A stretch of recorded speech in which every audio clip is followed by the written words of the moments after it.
থেকে টেনে নামিয়ে অবিশ্রান্ত মারতে আরম্ভ করলেন। মা মনসা বলছে, মা গো, আমি কোনো উদাসীনী নারী নই, আমি তোমার মেয়ে, শিব ঠাকুরের মেয়ে মনসা। মা চণ্ডী কি বলছে, হাতে হাতে ধরা পড়ে গিয়েছ, তাই মেয়ে সাহায্য?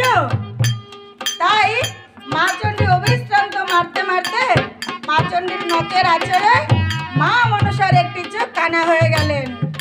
মা মনসা আমার মনে মনে চিন্তা করলে, এখনো যদি আমি আমার বিক্রম না দেখাই তাহলে আমার প্রাণের নিস্তার নাই।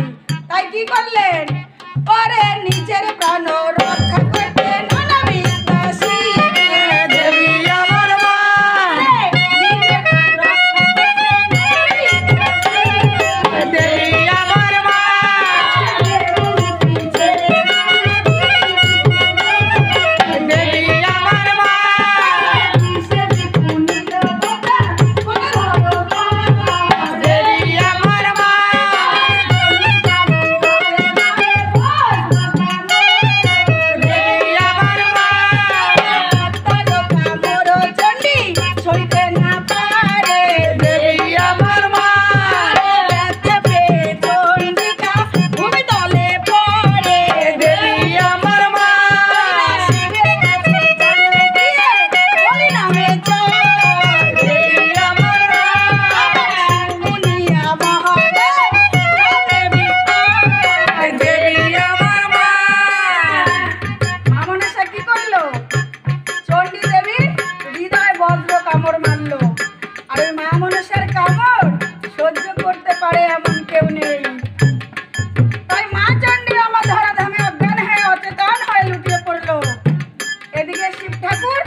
খবর পেয়ে দৌড়ি ওই মা মনসার কাছে এসে বলছে, পদ্মাবতী, তুমি ওই চণ্ডী দেবীকে বাঁচিয়ে দাও। বলে, দেখো, আমি বাইরে যাহাই করি না কিনা, কিন্তু চণ্ডী দেবীকে ছাড়া আমি বাঁচতে পারবো না। এটা কিন্তু এখনো সত্যি কথা। পুরুষ মানুষ বাইরে যতই যা করুক, ঘরের বউকে কিন্তু ভয় পায়, তাই না? বাইরে যা করুক, বাইরে বিরক্ত দেখায়, বাইরে নেতাজি, কিন্তু ঘরের বউকে কিন্তু ভয় পায়।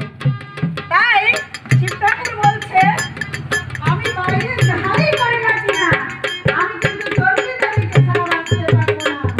তাই মা মনসা আবার কি করলেন,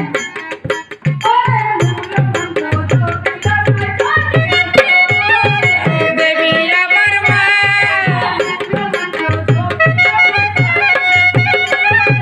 দেবী আমার মা,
রাস্তা ছিল, যেমন এই যে রাস্তা দিয়ে ভক্তরা যাচ্ছে আর একটু দাঁড়িয়ে গান শুনছে।